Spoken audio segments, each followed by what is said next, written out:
Hello, everyone, and welcome back to another movie review. Today, we're taking a look at Marvel Studios' The Fantastic Four First Steps. And so this is the latest MCU movie, the third of this year, following Captain America Brave New World and The Thunderbolts. And here we have yet another Fantastic Four movie. This is the fourth Fantastic Four movie that has ever been released. Of course, there was the one in the 90s that infamously never actually got released, so this, I guess, would technically be the fifth movie, but whatever. We're not counting that first one from the 90s. We're only counting the ones that actually got released. So this is the fourth Fantastic Four movie and the second reboot. So, of course, in the early 2000s, we had Fantastic Four and Rise of the Silver Surfer. Those came out in 2005 and 2007, I want to say. I think I'm correct in that on the dates. Then, of course, the infamous Fan Four Stick came out in 2015. Utter disaster of a movie for a multitude of reasons. And the Fantastic Four has kind of been dormant since then.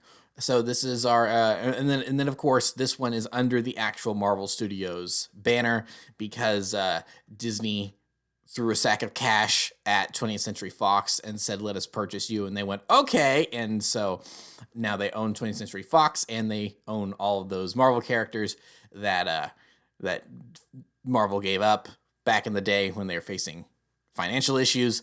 So the Fantastic Four and all their associated characters back with the mouse where they quote unquote belong.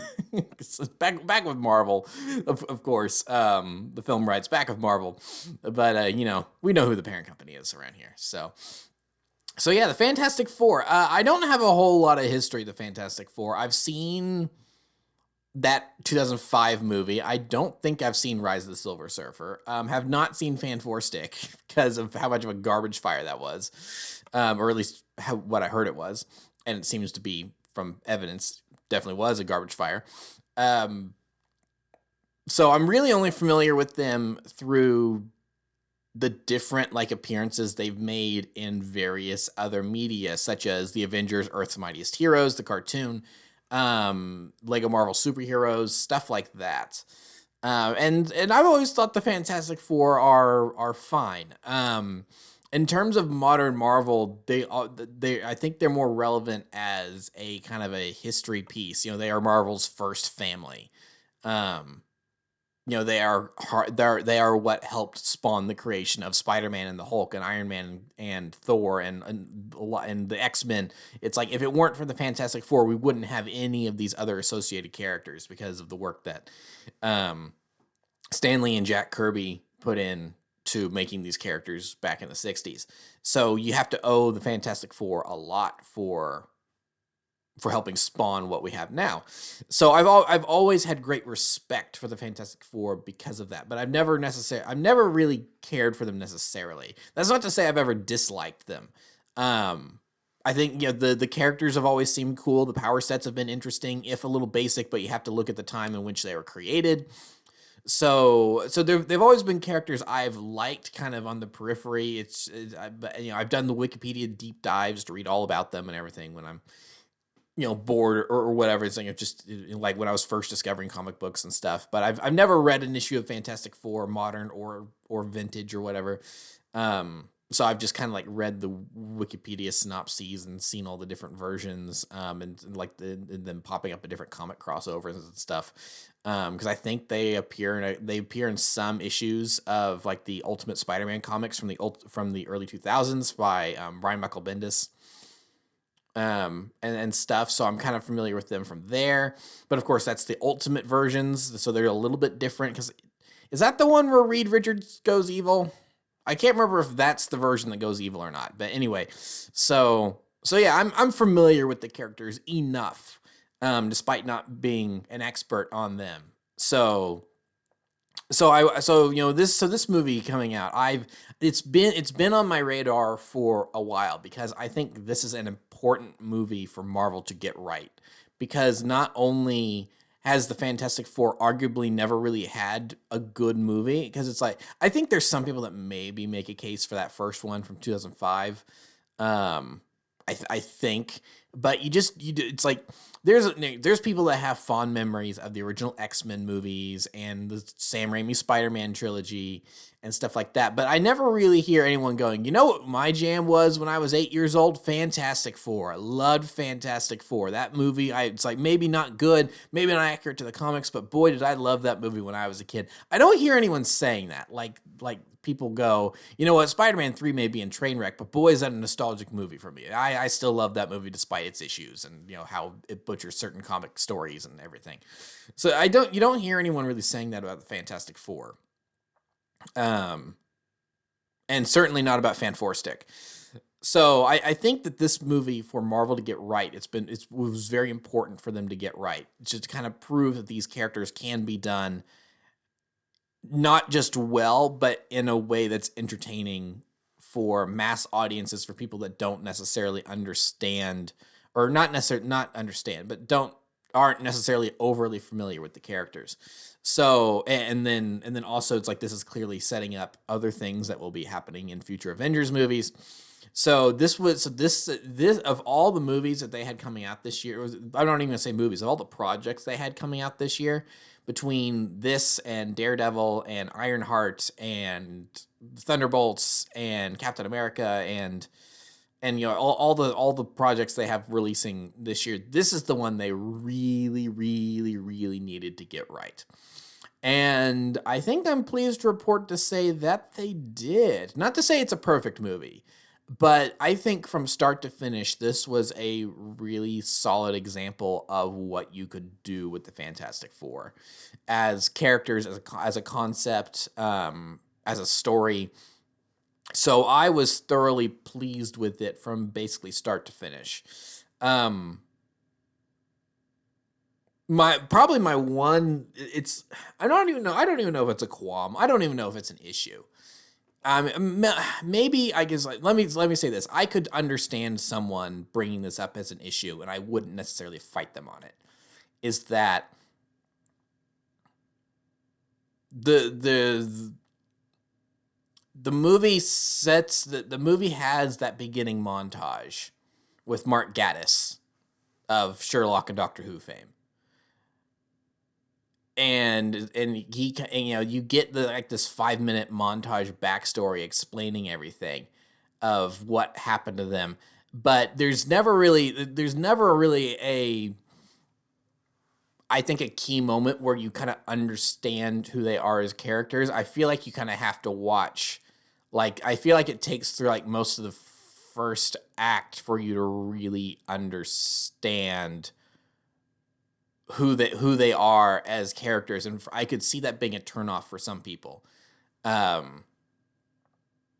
like I said, there's not the one moment where you gotta understand, oh, that's who this character is, like in the original Iron Man, when where very quickly throughout the course of the first 10 minutes you understand who Tony Stark is. And then the point of the whole movie is then changing him as a character. In terms of Fantastic Four First Steps, there's never really the one moment where you understand, oh, that's who this character is, that's who this character is, that's who this character is, etc., etc. It's more like little moments sprinkled throughout the film. So by the time you reach the halfway point, you have an understanding of who these characters are. But there's not like the one easy linchpin moment where you immediately understand who these people really are as characters. If you're unfamiliar with the characters, that's what I'm getting at. Because for me, I'm familiar with the characters. So like Reed, I immediately understand this is the smartest man alive. He can be a little distant sometimes. But you know, he does care, and he loves his family a lot. Ben Grimm, it's like, yeah, he seems all kind of rocky on the outside, pun obviously intended. But he's actually just kind of a big softy at heart, and he's got a lot of complex emotions in him. Sue Storm, she's kind of the heart and soul of the team. It's like she is what really keeps everyone together, etc. So it's like I knew all that about these characters going in. So I was seeing that I was picking up on all of that stuff, and I think it was being represented well. But the one character of the four that I was surprised by, just based on prior experiences with the characters, was Johnny Storm. Because whether it be the Chris Evans version from either the original two Fantastic Four movies or Deadpool and Wolverine, or even like the Earth's Mightiest Heroes counterpart, or it's it's like the most consistent portrayal of Johnny I've seen has been kind of I think smug's a good word for it. He's always come off as a little bit smug. He's reckless, I think, is a good way to put it as well. A lot of times, like it's like kind of a smug, reckless, cocky. You know, he's not necessarily full of himself to a bad degree, but there's a lot of self-confidence there, and he doesn't shy away at showing that. And so it's in terms of the four, he kind of seems a little bit like the tag along, like, you know, he is Sue's little brother, so he kind of feels a little bit like the tag along little brother who was like, sure, I'll go up into space, that sounds fun, that sounds like a fun experience. Like, it never really seemed like he was like the others. Like, it's like, obviously Reed and Sue, they're scientists. Ben, he's a pilot, so it's like it's obvious for them to go up in space and get stuck in the cosmic storm to get superpowers. But Johnny, it more or less just feels like he went up because it would be fun. It doesn't really seem like he's a scientist type, and just in terms of personality and everything. So I was very pleased and pleasantly surprised with how they characterized him in this movie. Like, some of that flamboyant smugness is still there. He does have a very, like I said, he's got a lot of self-confidence in this movie, so that's accurate. But they delve deeper with Johnny in this movie, and I really like that. Like, he figures out this whole alien language, and so they really prove that he's not just the pretty boy. He does have a mind behind him as well that really helps him fit in with the rest of the team, and I really, really liked that. And it's what I also liked about it is that no one in the film ever underestimated his ability to be smart. It's not like, you're just the hothead, and it's like, you're just the pretty boy. It's like, wait, you've got a brain too. It's like, there's never a moment like that. It's like, whenever he's starting to figure out the language thing, Sue's like, let's take it to Reed. And he's like, no, Reed's got enough on his hands. I can deal with this. And there's never really a moment where she's like, are you sure you're not that smart or anything like that? She's like, okay, if you say you got it, then I trust that you got it. And she entrusts it to him. So I really liked that about this version of Johnny. Like I said, I'm not a huge expert on the characters, so I don't know if that's a more truer portrayal of Johnny Storm, or if that's kind of, or if they've tweaked this version for this interpretation, and so that's just how this version is. I don't know, but I really, really liked that. And just the team dynamic, I really liked, because it really did feel like, you know, a family. It's going to be cliche hearing that, I'm sure. It's like, oh yeah, they really did feel like a family. That worked really well. But yeah, I think that all worked really, really well. And like it's just the way they gelled and everything. It's like I think a good way to put it is that there's a great sincerity to this movie, and I think that's why it works overall. Is that I think the choice to make it be on another world and not it be the main Earth 19999 MCU, and it being, you know, one of the alternate dimensions. This is what Earth 838, I think it is, 828, something like that. And have it being in this retro future, it kind of made me think that it's like, if the world of Fallout did not get nuked and destroyed, I feel like this is what the world of Fallout would look like. And so it's like, because it's like Tomorrowland at Disney. It's you got the weird monorails in the sky. You've got the buildings that have a little bit of Art Deco to them, but then there's like some slight modifications to make them also seem futuristic at the same time.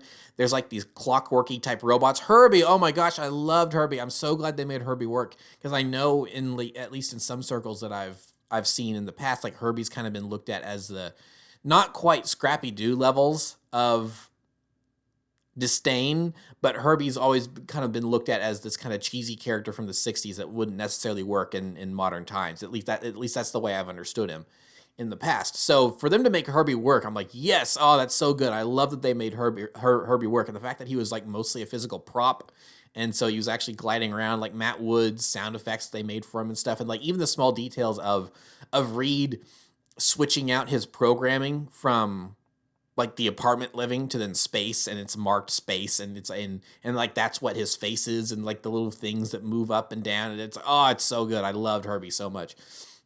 So all these little touches to make the retro future and everything's like, is it actually in the 60s? Is it, quote unquote modern day, but it's their version of modern day because they've got this retro future going on? Who knows?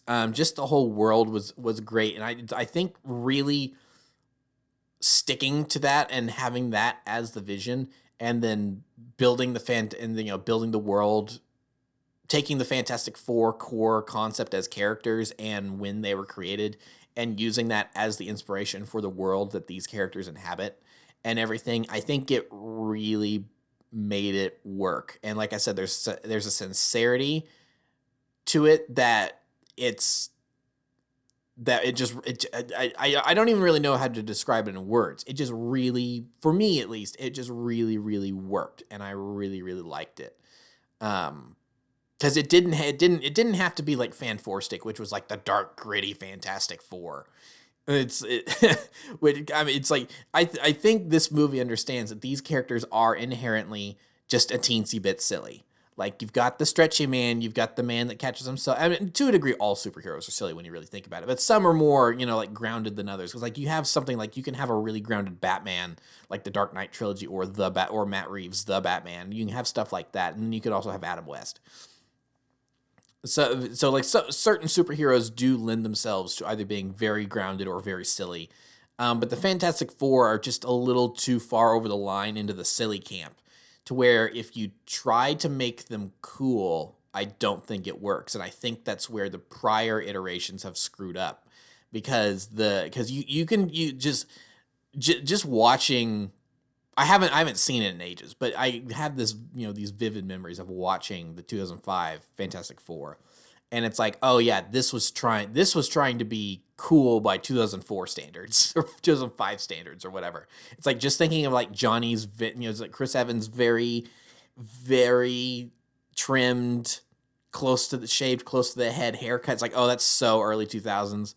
And like and having Jessica Alba play Susan Storm, and it's like, I mean, I think they did good with the Thing. Like the practical costume for the Thing's good. I also love Doctor Doom's suit in that first one. I think that's a great adaptation of the comic book suit to live action. But it's still kind of a little bit reeks of, we're trying to make this cool, but we're trying to make it cool for the modern audience that is 2005. And so 20 years on now, which is crazy to think about, that just now occurred to me. If I'm right on that date of that first one coming out in 2005, they release a Fantastic Four movie every 10 years on the dot, ignoring Rise of the Silver Surfer, because they rebooted every 10 years, I guess. So it's like, okay, we had the first iteration in 2005, 2007, then they made Fan Four Stick in 2015, and that was a horrible bomb at the box office, and then they haven't touched it since then. And so ignoring like the Mr. Fantastic cameo with why it's like Jim from The Office. I can't remember why I'm forgetting his name all of a sudden. Oh, that's really annoying. You know who I'm talking about. Ignoring that cameo in Doctor Strange, and then Johnny's cameo in Deadpool and Wolverine. And then we don't see the Fantastic Four again until 2025. That's funny. That's really interesting. I hadn't. John Krasinski. There we go. I knew if I moved on, I'd come up with it. John Krasinski. There we go. Sorry if you were having to scream at your computer or whatever going, it's John Krasinski. It's like, I figured it out. So yeah, it's like every 10 years we reboot Fantastic Four. Interesting. So anyway, so yeah, like these characters are just, because they're so old, there's just something a little bit silly about them. And so making the retro future world to then fit that silliness worked because it's not and there, like I said, there's this sincerity to the whole movie that I adored. The fact that they are the world's superheroes and they are adored the world over, and it seems like the world is kind of united around them for the most part. Like there's a couple little moments where it's like, okay, not everyone's getting along, but for the most part, it's like the whole world coming together to build the teleportation rings at the end. It's like, that was awesome. I loved that. It's very idealistic, and it's like and it's very hopeful, and so you couldn't do that with modern MCU in terms of the world that the state of the world that the MCU is in currently, in the Earth 616, or 999 or whatever you want to call it. You couldn't do that after Age of Ultron and Civil War and Endgame, and you couldn't. It's like that would not, and Falcon and the Winter Soldier, because there's so many cynical storylines and plot lines throughout a lot of these projects.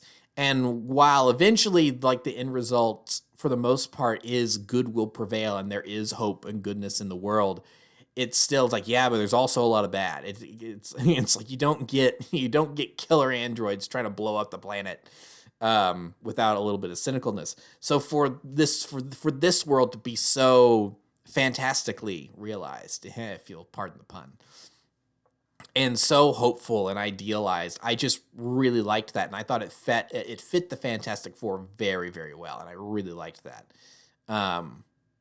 Because just small moments where, like, Mole Man comes to the Baxter Building and he and Reed start to kind of get into it, but then Sue dismisses them, and he like immediately apologizes.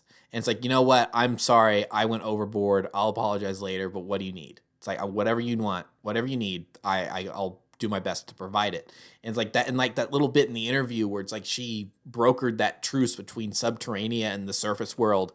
And he kind of goes like, yeah, I'm not a huge fan of Reed Richards, but I trust Sue Storm implicitly. She's proven herself to me. And it's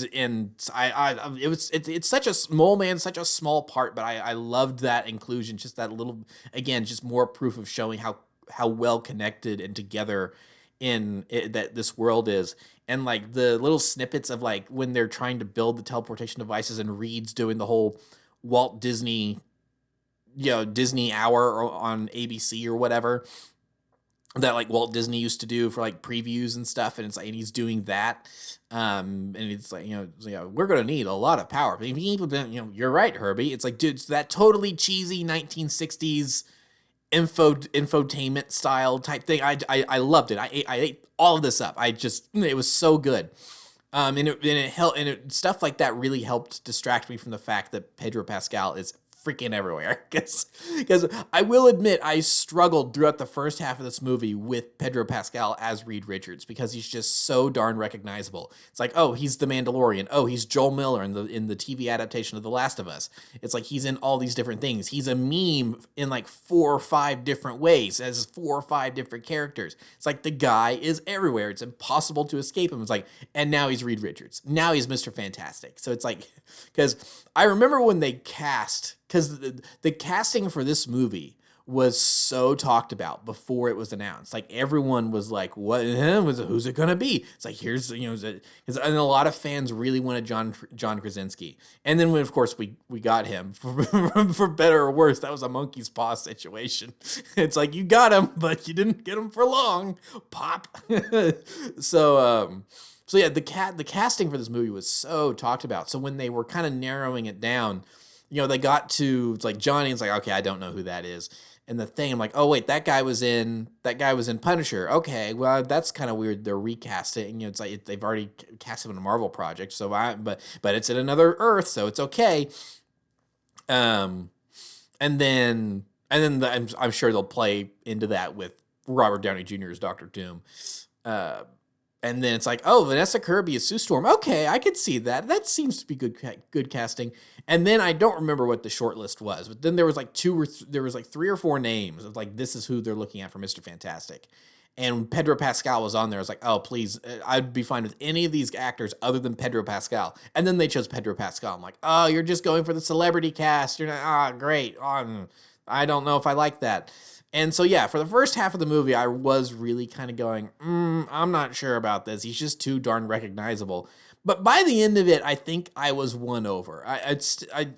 He still wouldn't have been my first choice for Reed Richards. But like I said, I'm not a huge knowledgeable expert on the Fantastic Four.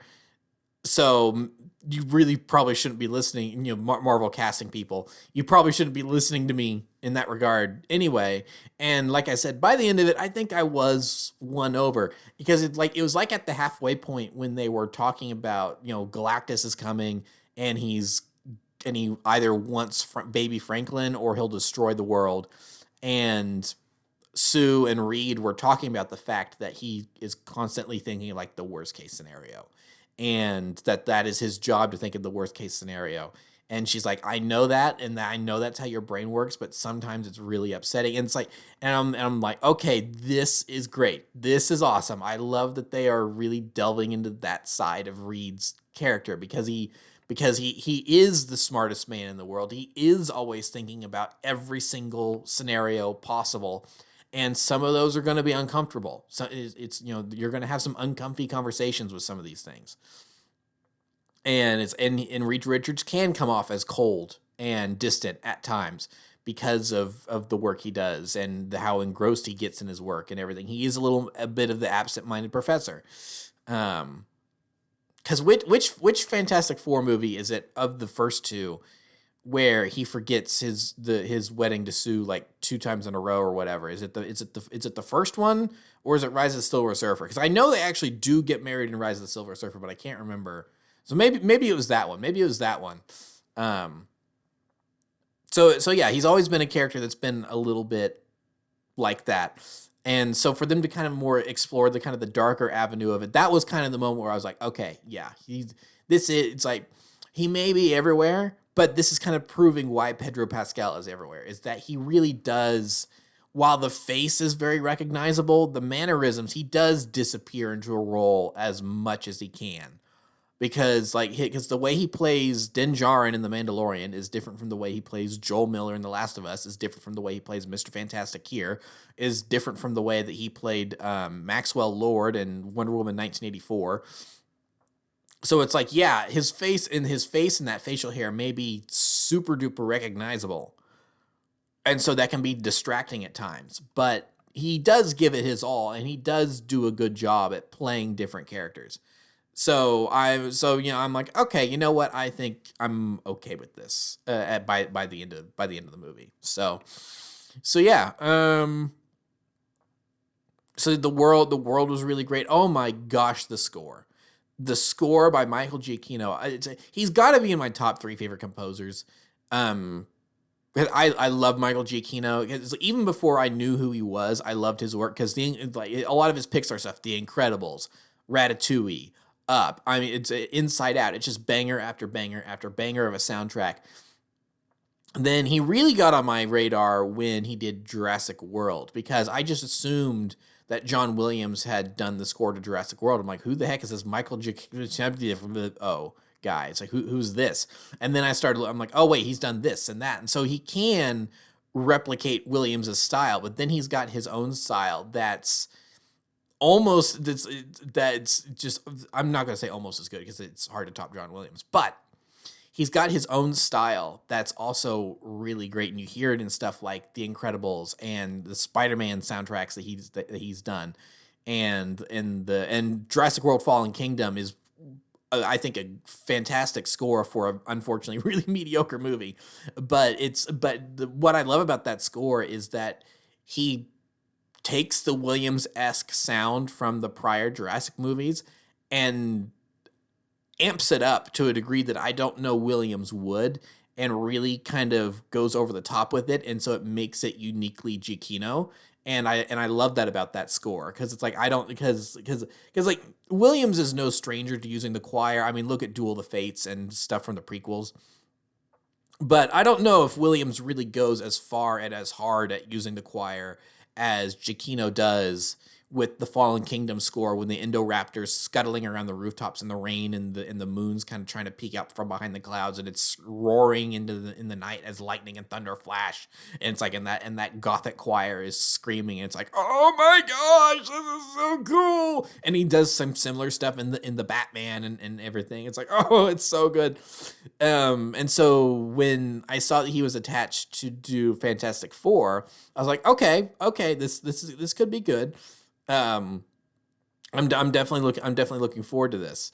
And so when the first teaser came out and it started with that bum bum bum bum bum bum, and I just kind of assumed that it was like, oh, this is like some Trailer House music. And then but then it was so customized. And it's like he was singing Fantastic Four and everything. I was like, that was custom. That was really, really custom. It's like that was like the most custom trailer music I've heard in a long, long time. So it's like this wasn't some random. There's no way this was some random Trailer House music. And if it was, it's like that's really impressive that they did that. And then later on, it's like, no, that is the theme for the movie. I'm like, oh, this is going to be good. This is going to be real good. And so I love that Fantastic Four theme is like embedded throughout the entire movie in like small moments and big moments. And it's like you just hear that da da da da. It's like you just hear that all over, and then especially in the big moments when the choir is going Fantastic Four, it's like, oh, it's so good. I love it. Just a really, really good score. The Galactus theme is in the Silver Surfer theme is so good. So yeah, just a really great score from Giacchino, which, like, shocker, it's Giacchino. It's like music must run in that family, because I assumed that he did the soundtrack to Skeleton Crew as well when it said music by Mick Giacchino, and I'm like, oh, is this because it's supposed to be a play up on the 80s or whatever, and so he's going by Mick for this instead of Michael Giacchino? But no, it's his son. It's his like 22-year-old son that wrote a banger soundtrack for a Star Wars Disney Plus series that was so good I thought it was his father's work. I'm like, huh? What? So it's like music ability must really run in that family. So that's awesome. And it's like, we'll watch your career with great interest. So yeah, Fantastic Four. So yeah, overall, I just really, really, really enjoyed it. Like I said, it wasn't perfect. I could see some people that don't know anything about the characters being confused about who's what and why and everything. Because like I said, there's not that one moment for each character where you really understand who they are. It takes a while for you to get there. Because like I said, if you don't know anything about the Fantastic Four, I don't think you really understand the depth to Reed Richards until more than halfway through the movie when they had that conversation about Franklin. And it's like the small moments where like he's saying stuff to Franklin, like, most fathers want their sons to look exactly and turn out exactly like them, but I don't want that because there's something wrong with me. And it's that self-doubt that's in Reed. It's like there's less cold distance in this Reed and more kind of self-doubt, because like he's so quick to blame himself. It's like in the opening montage, he's like, oh, I should have seen the cosmic storm. I should have known the variables and been able to know that the cosmic storm was coming. And you see Sue just shake her head, and she doesn't even say anything. She just shakes her head no and like grabs his hand to try to reassure him. And there's small moments like that sprinkled throughout the entire movie that really sells this family dynamic. And why I think at the end of the day, despite whatever maybe pacing problems or potential plot problems this movie may have, I think they just, and even to a degree, quote unquote, properly explaining who the characters are. It's like when you get it, when it locks in, you understand who the characters are and you really see how they interact with one another. I think they nailed that so well. They nailed it so well. To the point where this almost feels like a sequel to a first movie we didn't get. like the opening montage, that first 5 minutes, because the way the movie opens with Reed and Sue in the bathroom, they don't really introduce, and like I said, this may be where some people can, I can see people complain about some of this stuff, and I won't really argue with them, because it opens with them in the bedroom, and he's like looking for the iodine or whatever before like their suits are laid out, so they're clearly getting ready to go somewhere, and like she's in the bathroom with the retro future pregnancy test, which was awesome, and it lit up and beeped. It's like, okay, that's cool. So I didn't think you could make one of those things cool, but here we are. It's all sci-fi, and it's like, all right.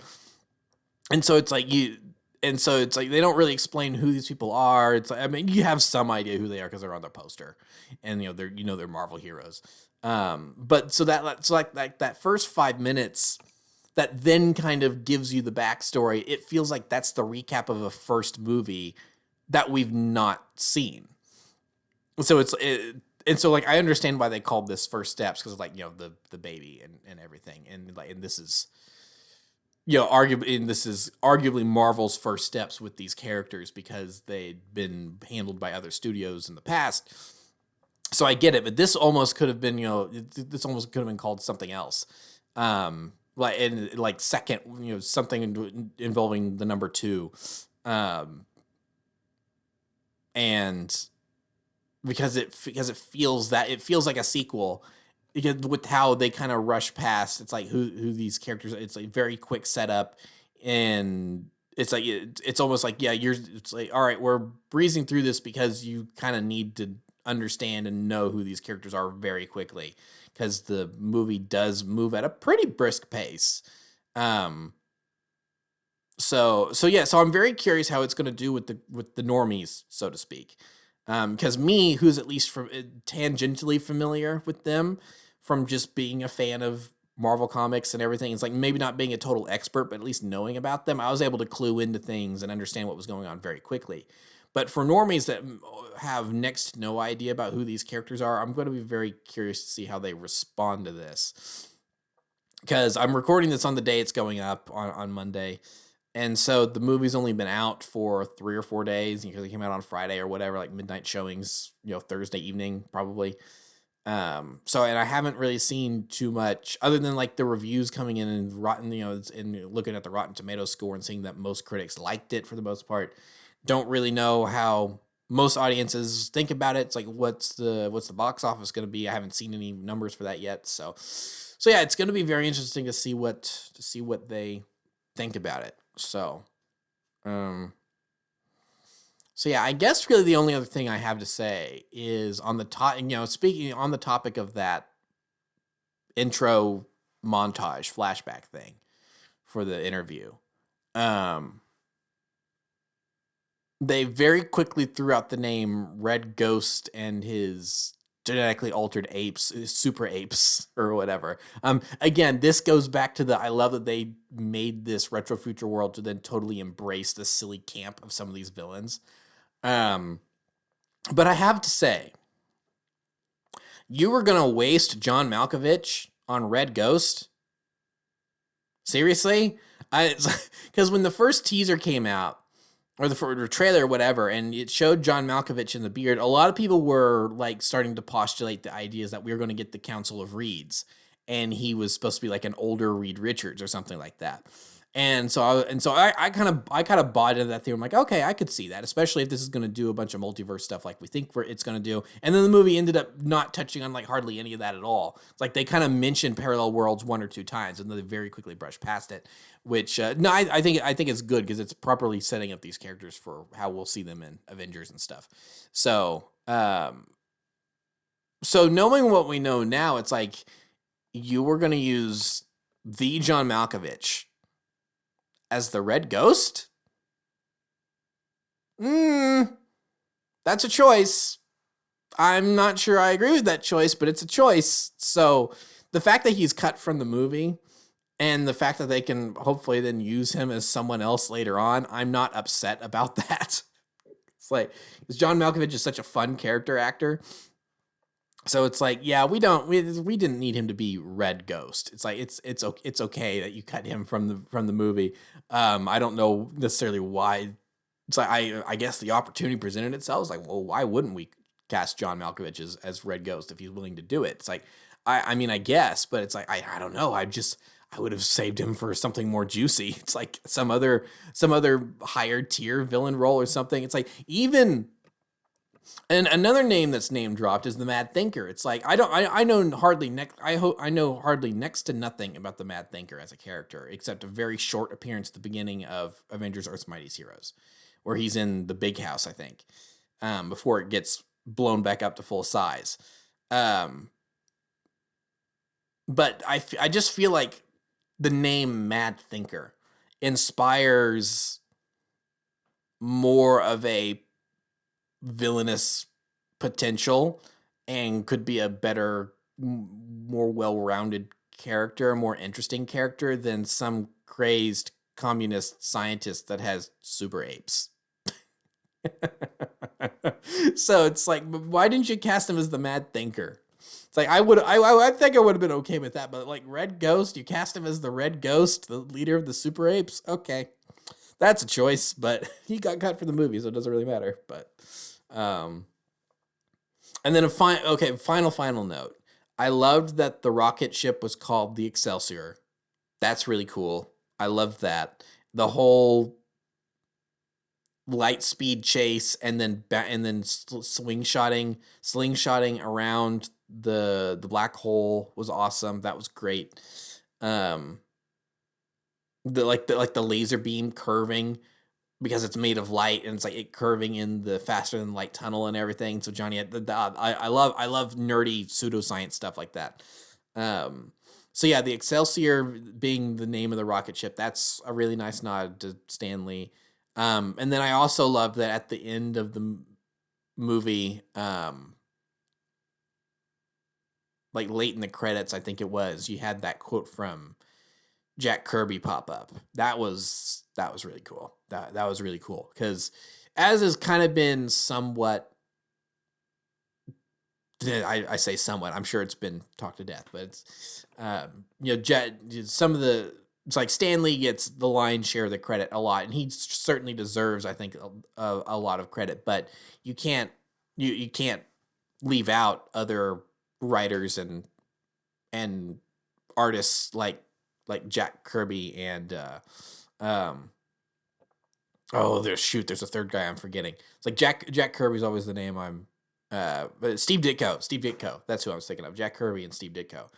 You can't leave some of those guys out because they're just as equally influential in a lot of these characters as Stan Lee is. So I'm glad that lately, it seems like in the last 5, 6, 7 years, that there's been more of an effort from the studios to give those guys their flowers a little bit more. Cause at the end of Spider-Verse, the first one, because Stan Lee had just died like the month prior to the film being released. And so there's that moment at the end of the movie where you see Stan's glasses and it's got a quote from him. And then it says, "Thank you, Steve and Jack." So, or it's Stan Lee and Jack Kirby. So that's just really, really cool. So yeah, I really liked that. And then of course, Earth 828 or 838, whichever it is, being digits taken from his birthday. It's like, okay, that's cool.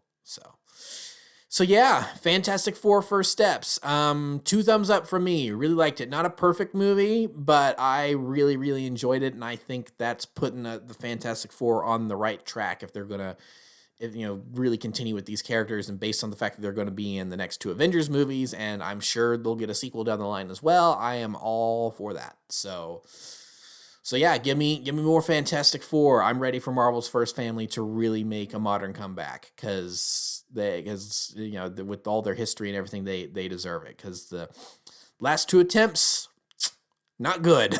So, but this one I hope really catches on with the audiences because I had a blast with this. Like, I mean, comic accurate Galactus finally. Oh, thank you.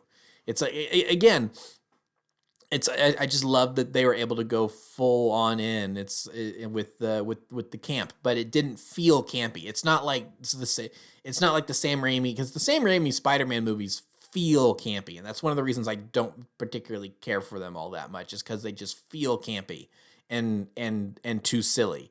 But there's something about the retro future world that really makes all of this Fantastic Four stuff work in this movie, including a giant wearing a big purple helmet with horns, and he eats planets. It's like for whatever reason, the way they presented it, I think it all just actually fit and worked, and it felt serious while also kind of acknowledging to itself that it is a little bit silly. Like even the fact that Ben finally gets to say it's clobbering time. It's like flying in. It's like he's resisted saying it the whole movie because he thinks it's just from this silly cartoon. But Johnny's flying him back in. He's like, Ben, what time is it? I'm not saying it. What time is it? I'm not saying it. What time is it? I'm not saying it. What time is it? And he finally goes, it's clobbering time, and punches Galactus right in the face. It's like that. I was like, I was half a second away from just clapping right out loud, except that no one else in the theater was. There was a few people that were, small kind of little murmurs of yeah and stuff like that, but no one was like really exuberantly celebrating. But I kind of wanted to. It's like, okay, that's a really great moment. So it's like the fact that they could just accept and like just do all this like this cornball stuff, but it doesn't feel cheesy or corny or ham-fisted, or it feels natural, and it really feels like it fits this world that they exist in. So good on them for figuring all that out. So yeah, I really, really enjoyed it. So that is my thoughts on Fantastic Four First Steps. Hopefully soon I'll be back with a review of Superman. I got busy and have not had the time to go see it yet, but it is on my list of things I want to go watch and talk about. As it's James Gunn project. I'm all on board for James Gunn. So I'm hoping it's going to be good. I've seen different things, but it's one of those things I need to see this for myself before it doesn't look like an obvious dumpster fire like I've seen some people trying to make it out as, but I also have seen other things where it's like, well, but it doesn't seem like it's the best thing ever either. So I definitely want to see it for myself. So hopefully I'll be back soon with a report on that. So yeah, until then, that will be it for this review. So thank you for watching. Remember to like, comment, subscribe, all that great stuff, and follow me on Twitter and Instagram. Those links are in the description below, and I'll see you guys next time. Thank you so much for watching, and goodbye.